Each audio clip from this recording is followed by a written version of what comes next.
Hi dears, good morning. നമ്മൾ കേരള പാഠാവലിയിലെ മുക്തകങ്ങൾ എന്ന ചാപ്റ്ററാണ്. ചെറിയ രണ്ട് കവിതകളാണ്, അതായത് 4 വരിയോ 6 വരിയോ ഉള്ളവയാണ് മുക്തകങ്ങൾ എന്നാൽ കാവ്യമുത്തുക്കൾ അല്ലെങ്കിൽ ഒറ്റ ശ്ലോകങ്ങൾ എന്നാണ് അറിയപ്പെടുന്നത്. മുക്തകങ്ങൾ അറിയപ്പെടുന്നത് കാവ്യമുത്തുക്കൾ അല്ലെങ്കിൽ എന്താണ് ഒറ്റ ശ്ലോകങ്ങൾ. ഓക്കെ,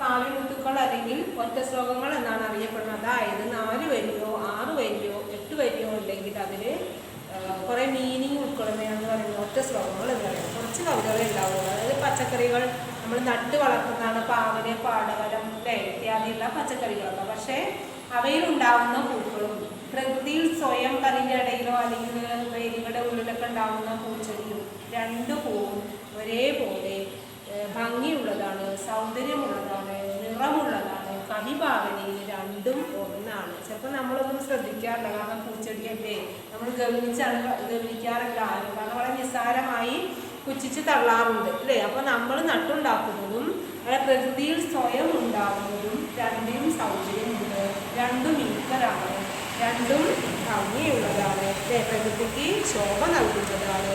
അപ്പോൾ കാവ്യമുത്തുക്കളാണ് എന്ത് മുക്തകങ്ങൾ എന്ന് പറയുന്നത്. അപ്പോൾ ആദ്യം പാടത്തിൻ്റെ കരയ്ക്ക് ഈ പടവൽ എന്താ പറയുക, പാവയ്ക്ക, നമ്മൾ കൈപ്പങ്ങ എന്നൊക്കെ പറയും അല്ലേ. പാവയ്ക്ക അല്ലെങ്കിൽ പാവലിനെ കുറിച്ചാണ് പറയുന്നത്. ചേരപ്പറമ്പ് നമ്പൂതിരിയാണ് അതിനെക്കുറിച്ച് ഒരു 4, 6, 8 വരിയ പറയുന്നുണ്ട് അദ്ദേഹം. അപ്പോൾ ചുരുങ്ങിയ വരികളിലൂടെയുള്ള ആശയ പ്രകടനമാണ് ലക്ഷ്യം. അപ്പോൾ ഇത് ഉദ്ദേശിക്കുന്നത് കുറഞ്ഞ വാക്കുകളിൽ കൂടി അല്ലെങ്കിൽ ചെറിയ വരികളിൽ കൂടി കൂടുതൽ ആശയങ്ങൾ പ്രകടമാക്കുക എന്നതാണ് ഇത്തരം ഒറ്റ ശ്ലോകങ്ങളുടെ അല്ലെങ്കിൽ കാവ്യമുത്തുക്കളുടെ ലക്ഷ്യമെന്ന് പറയുന്നത്. അപ്പോൾ ഇതിൻ്റെ ലക്ഷ്യമെന്ന് പറയുന്നത് എന്താണ്? ചുരുങ്ങിയ വരികളിലൂടെ ആശയ പ്രകടനമാണ് ലക്ഷ്യമാക്കുന്നത്.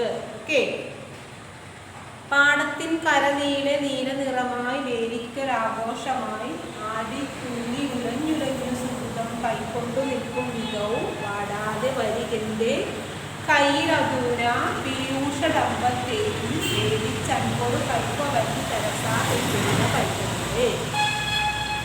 പാടത്തിൻ കരനീലെ, പാടത്തിൻ്റെ കരനീലെ, നീലെ മീൻസ് മുഴുവൻ. അപ്പോൾ പാടത്തിൻ്റെ കര മുഴുവനായി, പാടത്തിൻ്റെ കരയുടെ സൈഡിൽ മുഴുവനും നീല നിറമായി, വേലിക്കൊരാഘോഷമായി, വേലിക്ക് ഉത്സവമായി, ആഘോഷമായി മീൻസ് ഉത്സവമായി, ആഘോഷമായി മീൻസ് ഉത്സവമായി. അപ്പോൾ പാടത്തിൻ്റെ കര നീലെ, നീല നിറത്തിൽ, വേലിക്കൊരു ഉത്സവമായി അല്ലെങ്കിൽ ആഘോഷമായി അല്ലെങ്കിൽ ഉത്സവമായി, ആടി തൂങ്ങി ഉലഞ്ഞുലഞ്ഞ്, ആടി തൂങ്ങി ഉലഞ്ഞുലഞ്ഞ് പറഞ്ഞാൽ താഴേക്ക്, പാവലൊക്കെ നമ്മൾ വളർത്തുമ്പോൾ വള്ളി ഉണ്ടായി, വള്ളി താഴേക്ക് ഇങ്ങനെ പാവയ്ക്ക തൂങ്ങി കിടക്കും. അപ്പോൾ താഴേക്ക് ആടി തൂങ്ങി ഉലഞ്ഞുലഞ്ഞ് പുണ്യത്തോടെ, അതായത് ആ ഒരു ചെടിയുടെ അല്ലെങ്കിൽ ആ ഒരു സസ്യത്തിൻ്റെ പുണ്യം എന്ന് പറയുന്നത് അതൊരു പൂവും കായും ഉണ്ടാകുമ്പോഴാണ് അതൊരു സുഹൃതം അല്ലെ, ധന്യം എന്നാണ് പറയുന്നത്. കാരണം നമ്മളൊരു ചെടി നടുമ്പോൾ ആ ചെടി നടുമ്പോൾ കുറേ പ്രതീക്ഷകളോടെ അതിന് പൂവുണ്ടാവാനോ കായുണ്ടാവാനോ പ്രതീക്ഷകളിലൂടെയാണ് നമ്മളത് നടാറ് അല്ലേ. അപ്പം അതിൽ കായും പൂവും ഇല്ലെങ്കിൽ നമ്മൾ അതിനെ ആരും ശ്രദ്ധിക്കപ്പെടാറില്ല, അത് പുണ്യമില്ല അല്ലെങ്കിൽ ഉപകാരമില്ലാത്ത ചെടിയാണ്, ഉപകാരമില്ലാത്ത സസ്യമാണ് എന്നൊക്കെ പറഞ്ഞ് നമ്മളതിനെ വെട്ടിക്കളയാറുണ്ട്. ഇപ്പം ചിലർക്ക് ചെടിയൊക്കെ ഭംഗിക്ക് വേണ്ടി വളർത്താറുണ്ട്. അപ്പം അല്ലാത്ത സസ്യങ്ങളൊക്കെ നമ്മൾ എന്തിനു വേണ്ടിയിട്ടാണ്, നമുക്ക് ഭക്ഷണയോഗ്യമായിട്ടുള്ളവ നമുക്ക് അതിൽ നിന്നും എന്തെങ്കിലും ഉപകാരങ്ങൾ അല്ലെങ്കിൽ പ്രതീക്ഷിച്ചു കൊണ്ടാണ് നമ്മൾ അത്തരം എന്താ പറയുക സസ്യങ്ങളൊക്കെ അല്ലെങ്കിൽ ചെറിയ ചെറിയ തൈകളൊക്കെ അല്ലെങ്കിൽ പച്ചക്കറികളൊക്കെ നടുന്നത്. അപ്പം പാവല് എങ്ങനെ കിടക്കുന്നത് വളരെ മനോഹരമായിട്ടാണ്. പാടത്തിൻ്റെ കരയിൽ നീല നിറമായി, വേലിക്കൊരു ഉത്സവമായിട്ട് പുണ്യങ്ങൾ നിറഞ്ഞ് അല്ലെങ്കിൽ പുണ്യത്തോടു കൂടി ആരംഭിക്കുന്നു പാവയ്ക്കാനായ പാവത്തിനെ അല്ലേ. പാടാതെ വരികൻ്റെ കയ്യിലതുന്ന, കൈകൊണ്ട് നിൽക്കും വിധവും, കൈകൊണ്ട് നിൽക്കും വിധവും, അതായത് നിറയെ തൂങ്ങി നിൽക്കുന്ന വിധത്തിൽ മനോഹരമായി വേലിക്ക് ഒരു ഉത്സവമായി എന്ത് നിൽക്കുന്നു, വളരെ പുണ്യത്തോടു കൂടി. അതായത് നിറയെ പാവയ്ക്ക ഉണ്ടാകുമ്പോൾ പാവലിനെ കാണാൻ വേണ്ടി ഒരു ഭംഗി ഉണ്ടാവും. നമ്മൾ പറയാം നമ്മൾ നമ്മൾ എന്തെങ്കിലും കുഴിച്ച് വെച്ചാൽ അതിന് കായോ പൂവുണ്ടാകുമ്പോൾ നമുക്ക് പറഞ്ഞറിയിക്കാനാവാത്ത സന്തോഷമായിരിക്കും. അപ്പോൾ എന്തുണ്ടെങ്കിലും അതിൽ നിന്നും എന്തെങ്കിലും പ്രതീക്ഷിച്ചുകൊണ്ടാണ് നമ്മൾ നടാറ്. അപ്പോൾ പൂവുണ്ടാകുമ്പോൾ അല്ലെങ്കിൽ കായ ഉണ്ടാകുമ്പോൾ നമ്മുടെ ഉള്ളിലുണ്ടാവുന്ന സന്തോഷം എന്ന് പറയുന്നത് പറഞ്ഞറിയിക്കാനാവാത്തതാണ് അല്ലേ. അപ്പോൾ കൈകൊണ്ട് നിൽക്കും വിധോ. വിധോ മീൻസ് വിധത്തിൽ എന്നാണ് അർത്ഥം. വിധോ മീൻസ് വിധത്തിൽ. വിധോ മീൻസ് വിധത്തിൽ. ഓക്കെ. വാടാതെ വരികന്റെ കയ്യിലതുന. വാടാതെ അമൃതിന്റെ അഹങ്കാരത്തെ തോൽപ്പിക്കുന്നത്. അതായത് പാവയ്ക്ക എന്ന് പറഞ്ഞാൽ കൈപ്രസമാണ്, ഇരുമ്പ് സത്തുള്ളതാണ് അല്ലേ. അപ്പം അമൃത് എന്ന് പറയുന്നത് മരണമില്ലാത്ത അല്ലെങ്കിൽ പാരാഴി കടഞ്ഞെടുക്കുന്നതാണ് അമൃത് എന്ന് പറയുന്നത് അല്ലേ. കാരണം ഭയങ്കര ഔഷധമുള്ള അല്ലെങ്കിൽ എന്താ പറയുക, നമുക്ക് ജീവൻ പോലും നിലനിർത്താൻ മരണത്തെ തോൽപ്പിക്കുന്ന ഒന്നാണ് അമൃത് എന്ന് പറയുന്നത്. അപ്പം അമൃതിനെ പോലും അമൃതിൻ്റെ അഹങ്കാരത്തെ തോൽപ്പിക്കുന്നു എന്ന് പറഞ്ഞാൽ എന്താ, അമൃതിനെ പോലും തോൽപ്പിക്കുന്ന തരത്തിലാണ് പാവയ്ക്കയുടെ കയ്പിലെ. ഭയങ്കര കഠിനമായ കയ്പാണ്. അപ്പം അത് പല രോഗങ്ങൾക്കും നമ്മൾ ഉപയോഗിക്കാറുണ്ട്. കയ്പ് രസം ഇരുമ്പ് സത്താണ് അതിൽ ഉൾക്കൊണ്ടിരിക്കുന്നത്. അപ്പോൾ തോൽപ്പിക്കുന്ന നിങ്ങൾ വാടാതെ ഇപ്പോൾ തന്നെ എൻ്റെ കയ്യിലേക്ക് വന്നു ചേരൂ. അത്ര മനോഹരമായിട്ടാണ്. അല്ലെങ്കിൽ അത് നമ്മൾ പാവയ്ക്ക ഉണ്ടായി നിൽക്കുമ്പോൾ മൂത്ത് അല്ലെങ്കിൽ അത് പാകമാവുമ്പോൾ അത് പഴുക്കും. അതാണ് എൻ്റെ കയ്യിലേക്ക് വന്നു ചേരുക. പൂന്തോട്ടത്തിൽ കുളിര് പകരുന്ന പീയൂഷ ഡമ്പത്തെയും. പീയൂഷം എന്ന് പറഞ്ഞാൽ അതിൻ്റെ അമൃതിനെ ഡമ്പം മീൻസ് അഹങ്കാരം എന്നാണ്. അപ്പം അമൃതിനെ പോലും തോൽപ്പിക്കുന്ന അഹങ്കാരത്തോടു കൂടി നിൽക്കുന്ന നിങ്ങൾ എത്രയും വേഗത്തിൽ എൻ്റെ കൈകളിലേക്ക് വന്നു ചേരുക. ഭേദിച്ച് അൻപോട്. ഭേദിച്ച് മീൻസ് ശമിപ്പിച്ച്, അൻപോട് കൂടി. കയ്പവല്ലി. കയ്പവല്ലി മീൻസ് കയ്പച്ചെടി. തരസ മീൻസ് പെട്ടെന്ന്. തരസ മീൻസ് പെട്ടെന്ന്. പെറ്റുള്ള പൈതങ്ങളെ. അപ്പോൾ വളരെയധികം കയ്പവല്ലി പെട്ടെന്ന് തന്നെ. കയ്പവള്ളിയിൽ നിറയെ എന്തുണ്ടായിട്ടുണ്ടാകുന്നത് പൈതങ്ങൾ. മീൻസ് ചെറിയ ചെറിയ പാവയ്ക്കകൾ നിറയെ വേലിൽ ഇങ്ങനെ ഉണ്ടായി നിൽക്കുന്ന കാഴ്ച വളരെ മനോഹരമാണ്. അത് അമൃതിനെ പോലും തോൽപ്പിക്കുന്ന അഹങ്കാരത്തോടു കൂടി വളരെ ഭംഗിയായി നിൽക്കുന്നു. അടുത്തത് അതേപോലെ തന്നെ പക്ഷെ ആരും വെച്ച് പിടിപ്പിക്കാതെ പ്രകൃതിയിൽ സ്വയം കണ്ണുകൾക്കിടയിൽ കൂടെ വളർന്നു വരുന്ന ഒരു ചെടിയാണ് പൂച്ചെടി എന്ന് പറയുന്നത്. അപ്പോൾ പൂച്ചെടിയിൽ പൂവുണ്ടാവുന്നത് അല്ലെങ്കിൽ പൂച്ചെടിയിൽ പാഴ്വള്ളിയാണ്. ആരും വെച്ച് പിടിപ്പിക്കാതെ സ്വയം ഉണ്ടാവുന്ന ഒന്നാണ് ഈ പൂച്ചെടി എന്ന് പറയുന്നത് അല്ലേ. ആരാമത്തിൻ കുളിർ കൽത്തറയിൽ അരജൻ. ആരാമത്തിൻ്റെ മീൻസ് പൂന്തോട്ടത്തിൻ്റെ.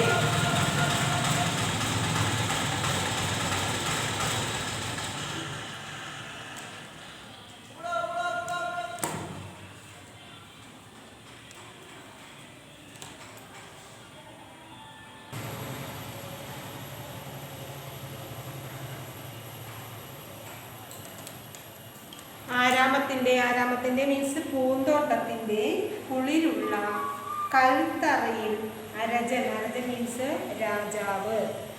അരജൻ ആചരിക്കുന്ന ലീലോദാര നർഘോപചാരാൽ വളരും ഒരഴകേറുന്ന പൂവല്ലിതാനും. അനർഘം മീൻസ് വിലമതിക്കാനാവാത്ത. പൂച്ചെടിയും എന്താ പറയുക, ആരുടെയും പരിചരണങ്ങൾ ലഭിക്കാതെ മതിലിൻ്റെ വിടവിൽ മുളച്ച് വളരെ പാടുപെട്ട് വളരുന്ന ഒരു പാഴ്വെള്ളിയായ പൂച്ചെടിയും സൂര്യന് ഒരേപോലെയാണ്. അതായത് പ്രകൃതിയിൽ സൂര്യൻ ഉദിക്കുമ്പോഴാണ് പ്രകൃതിയിലെ എല്ലാ ചെടികളിലും പൂക്കൾ ഉണ്ടാകുന്നത്. അപ്പോൾ നമ്മൾ വെച്ച് പിടിപ്പിക്കുന്നതും പ്രകൃതിയിൽ സ്വയം ഉണ്ടാകുന്നതും എല്ലാ പൂക്കളും സൂര്യൻ്റെ മുന്നിൽ ഈക്വലാണ്, തുല്യനാണ് അല്ലേ. കാരണം സൂര്യൻ്റെ രശ്മി തട്ടുമ്പോഴാണ്, പ്രകാശത്തിൽ സൂര്യൻ ഉദിക്കുമ്പോഴാണ് പ്രകൃതിയിലെ എല്ലാ ചെടികളിലും പൂക്കൾ ഉണ്ടാകുന്നത്. അപ്പോൾ സൂര്യൻ്റെ മുന്നിൽ എല്ലാവരും ഈക്വലാണ്. അതേപോലെ അത് ഉദ്ദേശിക്കുന്നത് ഈശ്വരൻ്റെ മുന്നിൽ നമ്മൾ വലിയവരെന്നോ ചെറിയവരെന്നോ ദരിദ്രനെന്നോ സമ്പന്നനെന്നോ വ്യത്യാസമില്ലാതെ നമ്മളെല്ലാവരും എന്താണ് ഈക്വലാണ്. അല്ലെങ്കിൽ നമുക്ക് കുറച്ച് ആസ്തി കൂടുതലുണ്ട്, സമ്പത്തുണ്ട്, കാറുണ്ട്, വീടുണ്ട് എന്ന് വിചാരിച്ച് നമ്മൾ മറ്റുള്ളവരെക്കാളും ഒരിക്കലും ഒരു പടി മുന്നിലല്ല. നമ്മളും എന്താണ് സൂര്യനെ പോലെ ഈശ്വരൻ്റെ മുന്നിൽ ഈക്വലാണ് എന്നുകൂടി കവി ഇവിടെ അർത്ഥമാക്കുന്നു. അനർഘോ ചരാൽ വളരും ഒരഴകേറുന്ന പൂവല്ലി ദാനം. അനർഘം മീൻസ് വിലമതിക്കാനാവാതെ.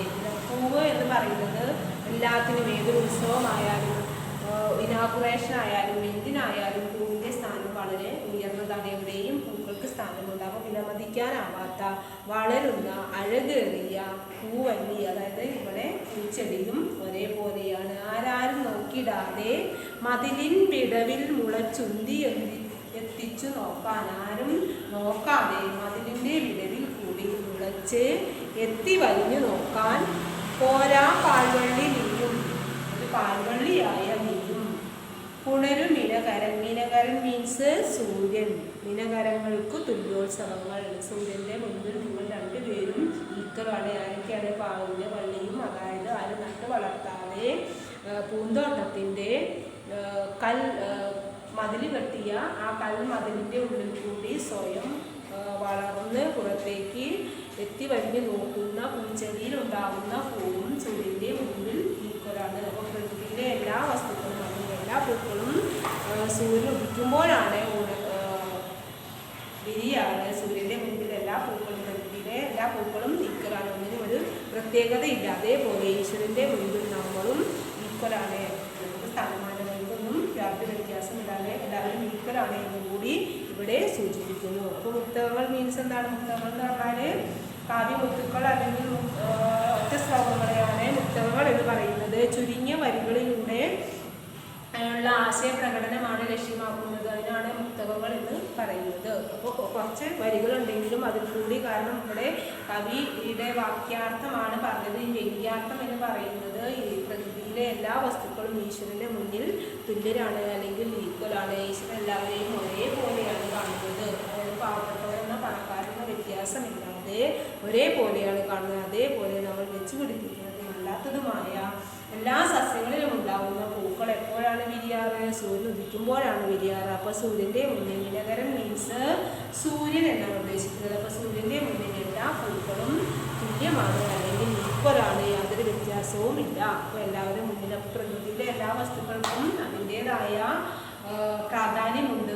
അവർക്ക് ഓരോരുത്തർക്കും അവരുടേതായ കടമകൾ, കർത്തവ്യങ്ങൾ നിറവേറ്റാനുണ്ട് ഈ ലോകത്തിൽ. അപ്പോൾ എല്ലാവരും ഈക്വലാണ്, അല്ലെങ്കിൽ തുല്യരാണ് കൂടി സൂചിപ്പിക്കുന്നു. അപ്പം നമ്മുടെ സംസ്കാരത്തിൻ്റെ അല്ലെങ്കിൽ സംസ്കാരത്തിൽ പൂക്കൾക്കുള്ള സ്ഥാനത്തെക്കുറിച്ച് എന്താ പറയുക, അദ്ദേഹം എവിടെ നമുക്ക് നോക്കിയാലും അവിടുത്തെ പൂക്കൾക്ക് ഭയങ്കര സ്ഥാനമാനങ്ങളുണ്ട് അല്ലേ? ഏത് എന്താ പറയുക, ഒരു ഉത്സവമായാലും അല്ലെങ്കിൽ ഒരു ഉദ്ഘാടന വേദിയിലായാലും എവിടെയായാലും അവിടെ പൂക്കൾക്ക് സ്ഥാനമുണ്ട്.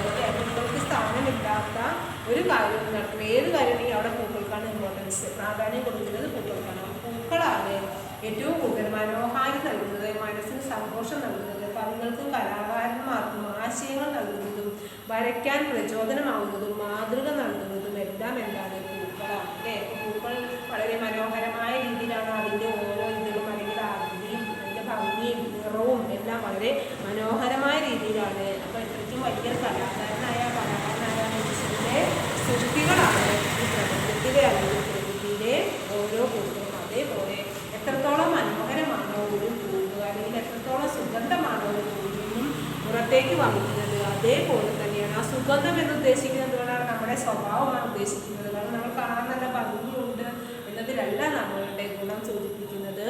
നമുക്ക് എത്രത്തോളം സ്വഭാവം നല്ലതാണ്, അതാണ് നമ്മുടെ സുഗന്ധം അല്ലെങ്കിൽ സൗരഭ്യം എന്നുള്ളത് ഉദ്ദേശിക്കുന്നത്. ഒരു മനുഷ്യൻ എത്രത്തോളം നല്ലവനാണ്, അതാണ് നമ്മളെ നല്ലവനും വലിയ അല്ലെങ്കിൽ ചെറിയവനും വലിയവനും സമൂഹത്തിൽ സ്ഥാനമാനങ്ങൾ നൽകുന്നതും നമ്മളുടെ സ്വഭാവ സവിശേഷതകളാണ് എന്നുകൂടി പറയുന്നുണ്ട്. ഇവിടെ പര്യാപദങ്ങളുണ്ട്. പാടം എന്ന് പറഞ്ഞാൽ കണ്ടം, വയൽ എന്നാണ് അർത്ഥം. ചെറു ക്ലാസ്സിൽ നമ്മൾ പഠിച്ചിട്ടുണ്ട്. പാടത്തിന് കണ്ടം, വയൽ എന്ന് പറയും. കരം എന്ന് പറഞ്ഞാൽ അറിയാം അല്ലേ, കയ്യ് അല്ലെങ്കിൽ പാണി എന്നാണ് കയ്യ്. പീയൂഷം എന്ന് പറഞ്ഞാൽ അമൃത് അല്ലെങ്കിൽ സുധ. പീയൂഷം മീൻസ് അമൃത് അല്ലെങ്കിൽ സുധ. കയ്പവല്ലി മീൻസ് പാവൽ അല്ലെങ്കിൽ കയ്പവള്ളി. പാവൽ അല്ലെങ്കിൽ നിങ്ങൾ കൈപ്പങ്ങ എന്നൊക്കെ പറയാറുണ്ട് അല്ലേ, പാവൽ അല്ലെങ്കിൽ കയ്പവള്ളി. ആരാമം മീൻസ് പൂന്തോട്ടം, വാടി, പൂവലിക എന്നൊക്കെ പറയാറുണ്ട്. അരജൻ മീൻസ് രാജാവ്, മന്നൻ, നൃപൻ ഒക്കെ ഉദ്ദേശിക്കുന്നതും രാജാവ് തന്നെയാണ്. ദിനകരൻ മീൻസ് സൂര്യൻ എന്നാണ്. സൂര്യൻ, ദിവാകരൻ, ഭാസ്കരൻ, ആദിത്യൻ, അർക്കൻ എന്നൊക്കെ ഉണ്ട്. അതൊക്കെ സൂര്യൻ്റെ പര്യായങ്ങളാണ്. കൈക്കൊണ്ടു എന്നുള്ള പദം നമ്മൾ തിരിച്ചെഴുതുമ്പോൾ കൈ പ്ലസ് കൊണ്ടു എന്നാണ് എഴുതുന്നത്. ആദ്യത്തെ പദത്തിലെ അക്ഷരങ്ങൾ ഇരട്ടിച്ചിട്ടുണ്ട്. അത് കൈ, അതിൽ കൊണ്ടു, കൈക്കൊണ്ടു, കായനാക്ഷരം ഇരട്ടിക്കുന്നു. അതുകൊണ്ട് അവിടെ യുക്തസന്ധിയാണ്. വരികൻ്റെ വരിക പ്ലസ് എൻ്റെ എ എന്ന അക്ഷരം യാ എന്നൊരു പുതിയ സ്വരം അവിടെ കയറി വരുന്നു, ആഗമിക്കുന്നു. അതുകൊണ്ട് ആഗമസന്ധ്യ. വരിക പ്ലസ് എൻ്റെ എന്നാണ്. അപ്പോൾ എ എന്ന അക്ഷരം ലോപിച്ചു പോയിട്ട് അവിടെ ചിഹ്നം വരുന്നു. അതുകൊണ്ട് അവിടെ ലോപസന്ധിയാണ്. ആരാമത്തിൽ എന്നുള്ളത് ആരാമം പ്ലസ് ഇൽ എന്നാണ്. അപ്പോൾ അനുസാരത്തിന് ശേഷം സ്വരാക്ഷരങ്ങൾ വന്നാൽ അവിടെ ആദേശമാണ്. വിടവിൽ വിടവ് പ്ലസ് ഇ എന്നാണ്. ഈ എന്ന അക്ഷരം ലോപിച്ച് അതിന് പകരം അവിടെ ചിഹ്നം വരുമ്പോൾ അവിടെ ലോപസന്ധി. നീയും നീ പ്ലസ് വരുമ്പോഴും അവിടെ ആഗമമാണ്. സമാസം അതിൽ പറഞ്ഞിട്ടുണ്ട്. പാടത്തിൻ കര, പാടത്തിൻ്റെ കര അതിൻ്റെ അതിലൂടെ വന്നാൽ സംബന്ധിക തത്പുരുഷൻ. പീയൂഷ ഡംബം, ഡംബം മീൻസ് അഹങ്കാരം എന്നാണ്. പീയൂഷ ഡംബം മീൻസ് പീയൂഷത്തിൻ്റെ ഡംബം, അവിടെയും ഉണ്ടേ വന്നിൻ്റെ നീയുടെ വന്നാൽ സംബന്ധിക തത്പുരുഷനാണ്. അലഞ്ഞുലഞ്ഞ്, അലഞ്ഞും ഉലഞ്ഞും. ഇപ്പോൾ രണ്ട് പദങ്ങൾ തമ്മിൽ ഒന്നിനോടൊന്ന് ബന്ധപ്പെട്ട് നിൽക്കുന്ന പദങ്ങളാണെങ്കിൽ എന്താണ്? ദ്വന്ദ്വ സമാസമാണ്. ദിനരാത്രങ്ങൾ അതും ദ്വന്ദ്വ സമാസത്തിന് ഉദാഹരണമാണ്. രാപ്പകൽ, രാവും പകലും അതും ദ്വന്ദ്വ സമാസത്തിന് ഉദാഹരണമാണ്. ആൺ പെൺ, മാതാപിതാ, ഗുരു ശിഷ്യൻ, അവ ഒന്നിനോടൊന്ന് ബന്ധപ്പെട്ട് നിൽക്കുന്നതൊക്കെ എന്തായിരിക്കും?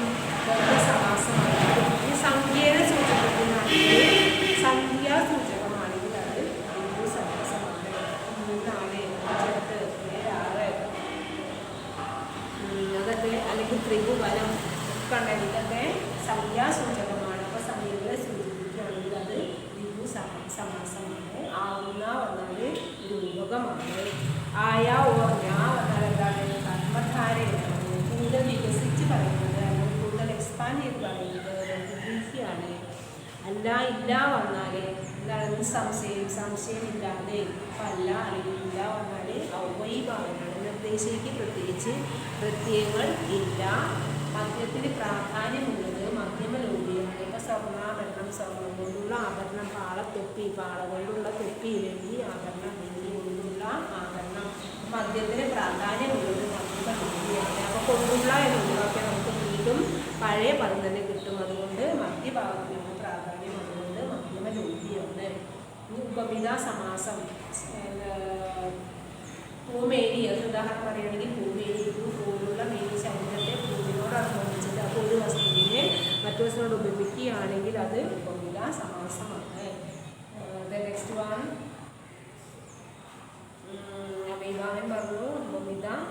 ഓക്കെ, ഇതൊരു ക്വസ്റ്റ്യൻ ആൻസേഴ്സ് കൊടുത്തിട്ടുണ്ട്. കൈപ്പവലരി പ്രകൃതിക്ക് അലങ്കാരമായി തീരുന്നത് എങ്ങനെയാണ്? കൈപ്പവലരി പ്രകൃതിക്ക് അലങ്കാരമായി തീരുന്നത് എങ്ങനെയാണ്? പാടത്തിൻ്റെ കര നീല നിറത്തിൽ വേലിക്ക്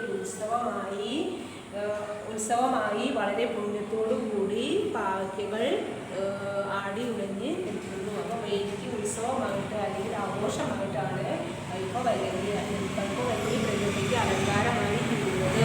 അമൃതിൻ്റെ അഹങ്കാരത്തെ വേലിക്കുന്നതാണ് കൈപ്പയ്ക്കായി പറഞ്ഞത് എന്തുകൊണ്ടാവാം? കാരണം അത്രത്തോളം ഔഷധ മൂല്യമുള്ളതാണ് പാവയ്ക്ക. പാവയ്ക്ക എന്ന് പറയുന്നത് പല അസുഖങ്ങൾക്കും ഉപയോഗപ്രദമായ ഒന്നാണ് കൈപ്പയ്ക്ക. അല്ലെങ്കിൽ അതിൻ്റെ മൂല്യം എന്ന് പറയുന്നത് ദിവസത്തെ അടങ്ങിയ ഒന്നാണ്. അതുകൊണ്ടാണ് എന്ത് പറയുന്നത്?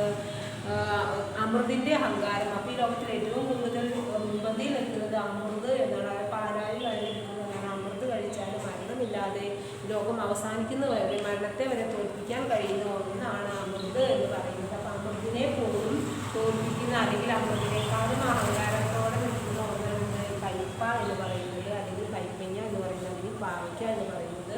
ഇതിൻ്റെ കയ്പ് രസം കൂടുതൽ ഔഷധ മൂല്യമുള്ളതാണ്. നിരവധി ഔഷധങ്ങൾക്ക് ഉപയോഗിക്കുന്നുണ്ട്. വളരെ കുറേ രോഗങ്ങൾക്കും അത് ശമനം നൽകുന്നു. അതുകൊണ്ട് കൈപ്പഞ്ഞയുടെ സ്ഥാനവും വളരെ ഉയർന്നു തന്നെയാണ്.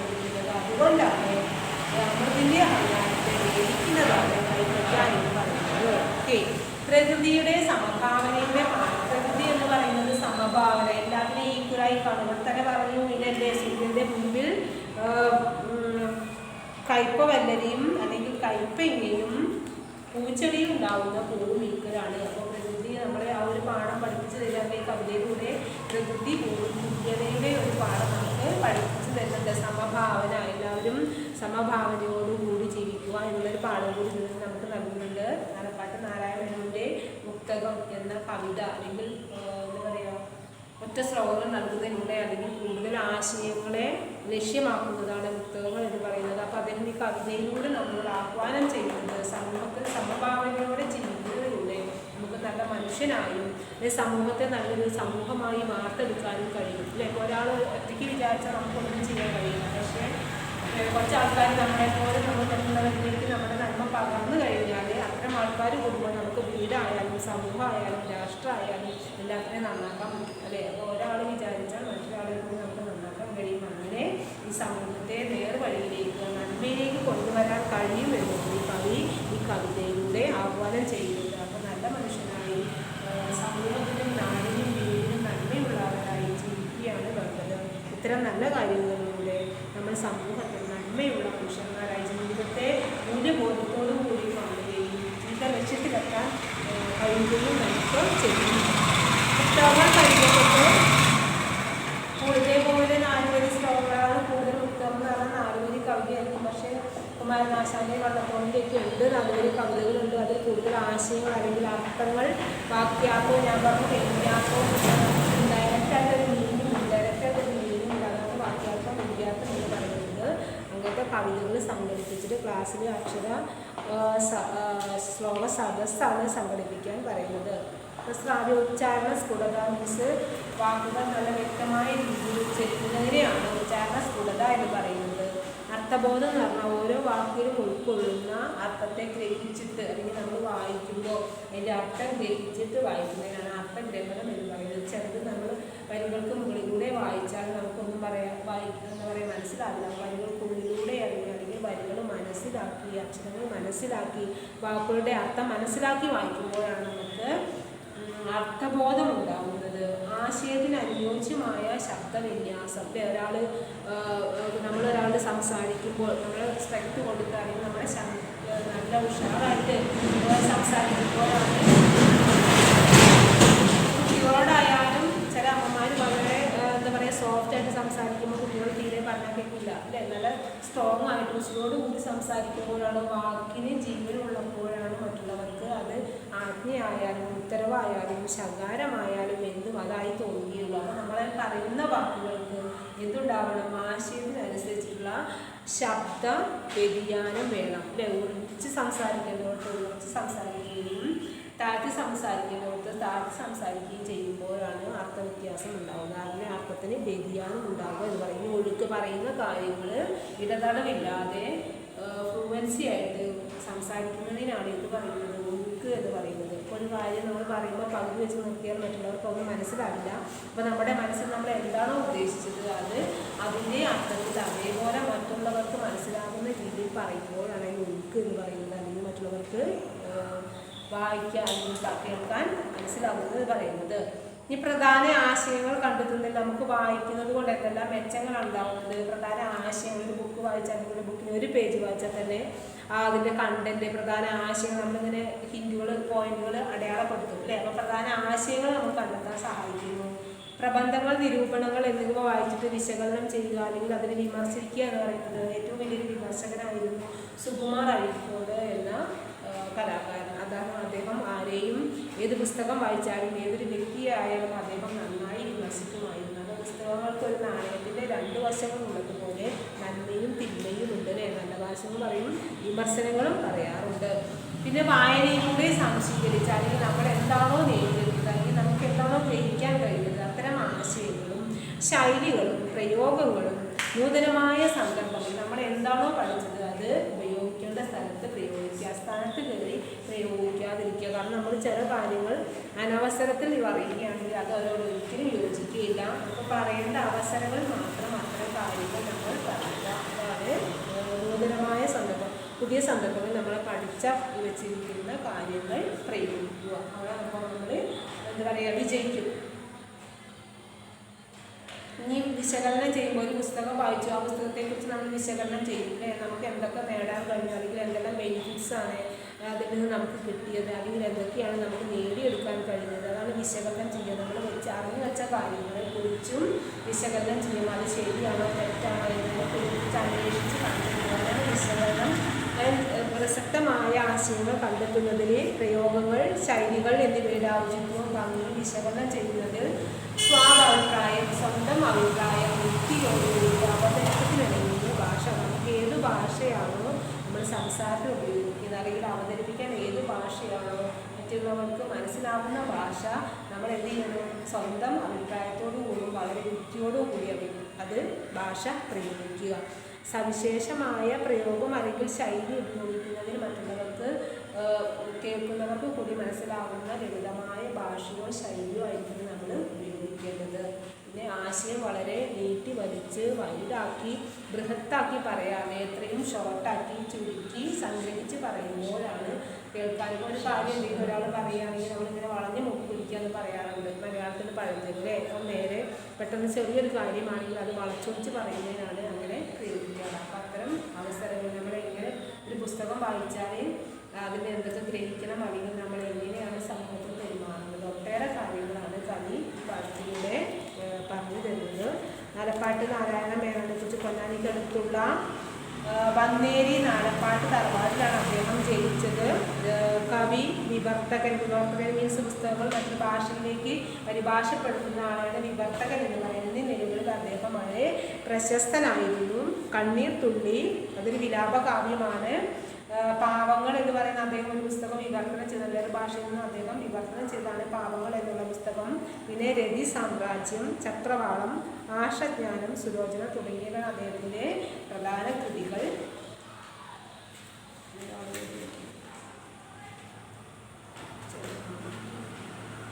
ചെരപറമ്പ് നമ്പൂതിരിയുടെ അദ്ദേഹം 1690 1780 ഇടയ്ക്കാണ് അദ്ദേഹത്തിൻ്റെ ജീവിത കാലഘട്ടം. അത് കോഴിക്കോടിനടുത്ത് ചാലിയമാണ് അദ്ദേഹത്തിൻ്റെ ജന്മദേശം എന്ന് കരുതപ്പെടുന്നു.